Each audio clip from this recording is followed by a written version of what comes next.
tinatawag ninyo ako dito. Hindi ko kayo pinipilit na maniwala sa akin. Makinig kayo kasi ako galing talaga sa baba.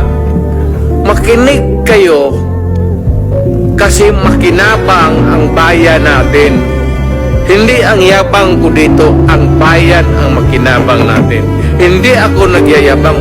Galit talaga ako sa droga. Kasi sinisira nila ang bayan ko. Ang mahirap dyan, ang mga anak. Yun ang sinasabi ko, lalo na yung mga nanay na nagtrabaho doon sa Middle East, na ni-rape, inaabuso nila. Tapos magpadala ng pera dito para sa pag-aral ng mga bata.